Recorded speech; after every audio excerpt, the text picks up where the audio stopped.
I'm back again. I know a lot of y'all thought I was coming back. Squid Game Season 3 just came out, and honestly, I actually like the ending. I know a lot of people don't like the ending, but if you actually understand the show itself, you would actually think the same thing. Based on the stuff I've seen on TikTok, I genuinely think some people actually watch those episodes like, duh. Because don't get me wrong, some of the stuff I've seen that people complain about, it's valid. But there are others of them like, bro, just think about it and you will actually understand it. But I feel like I might be able to just change your perspective on it a small bit. The main thing I'm talking about is player 149 and player 007, the mom and her son. Me personally, I actually agree with what the mom did. I know a lot of people will be against that, but hear me out. First off, I just want to say I don't think the mom did anything wrong. Yeah, a parent is supposed to protect their kid, but people act like that only means keeping them safe physically. But there's more to it than that. There's emotional protection, mental protection, and that's exactly what's happening right here. If she only cared about keeping her son safe in that moment, she would have let him kill the kid, plain and simple. But it goes much deeper than that. Her son was weak, physically and mentally. We know that based off her conversation with Gi-yoon. Her son never fought back to people. He never stood up for himself. He always let people walk over him. He always let them do him dirty. And it got to the point where it bothered his mom. And when she saw that he was gonna cross that line and do something that crazy, she knew it was not gonna fix anything. It was just gonna make it worse.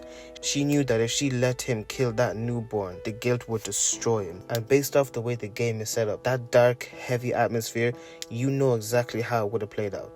He would have ended up sitting in that dorm, eating himself up over it, and eventually he would have taken his own life. And if that happened, his mom wouldn't have been that far behind. She would have done the exact same. So yeah, people can say that she didn't protect him, but she did, just not in the way people expected. She was protecting his mind, his heart, and his future. Because no matter what anyone says, no matter what you try to twist, after that moment, there was no way he was gonna survive the game. Her only real choice was to stop him before he became someone he could not live with. Anyway, let's move on to player 388, Kang Dae-ho. Honestly, in the second season, he was probably one of my favorite characters. He brought this certain level of atmosphere that just made everyone smile. But I didn't really understand his character until his death. Player 388 is basically what happens when someone who built a fake persona just to survive crumbles under the pressure. He walks into the game claiming to be some tough marine backed up by a tattoo and a whole lot of fake confidence, mainly to impress Gi-yoon and Junbei. But when things get real, especially during the rebellion in season 2, he completely panics and runs away, showing he's more scared than strong. When he finally admits to Gi-yoon that everything he said was a lie, honestly, it kind of made me lose all respect for his character. His story is all about how sometimes people fake who they are just to survive, but those lies will eventually break them. When Gi-yoon kills him in season 3, it's more than just revenge. It's like the final price of pretending to be something you're not. Player 388 isn't a hero or a villain, just a guy crushed by fear and expectations. Another thing I want to talk about is player 333, Lee Myung-gi.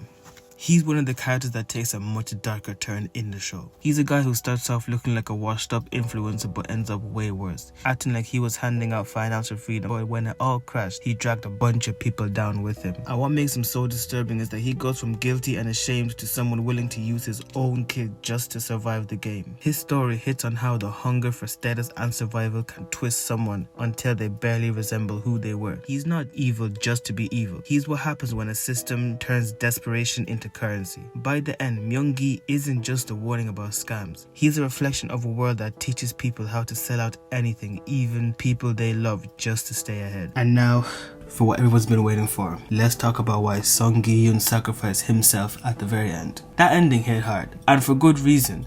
But if you want to understand it, you gotta go into the depth of the characters Sung Gi-yoon and Hwang In-ho, the frontman. Both Gi-yoon and In-ho survived the games, but they ended up on completely different paths.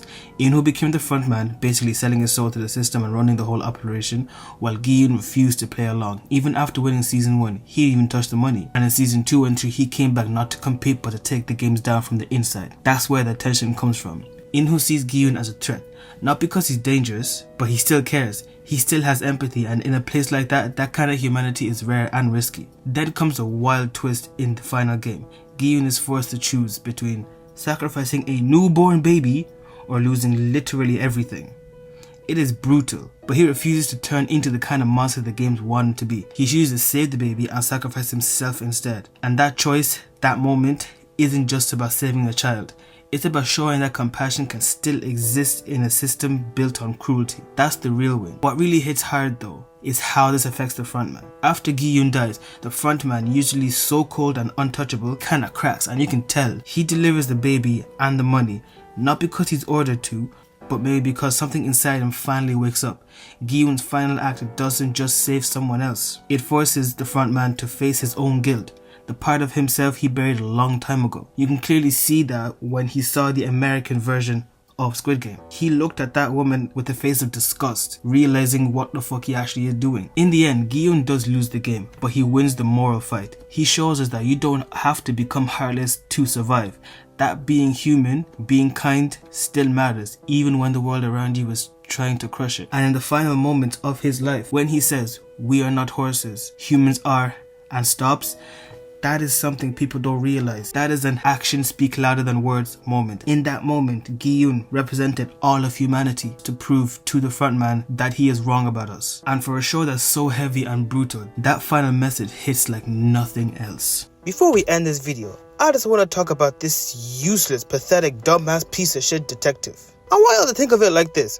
This nigga finds the island, fails to send everything to the police force. I mean, I know it's not really your fault, but damn! Then we find out he's been ghosting the police department for 2 years. Nah. You know what? Let me explain to y'all like this. He waited 3 years. We waited 4 years. Over 1,000 people dead. Gi-yoon dead. Hundreds of fine shits dead. All for you to look at him and just scream, "Inho, why?" Nah, I'm about to... Hold on, you guys thought I wasn't gonna talk about this.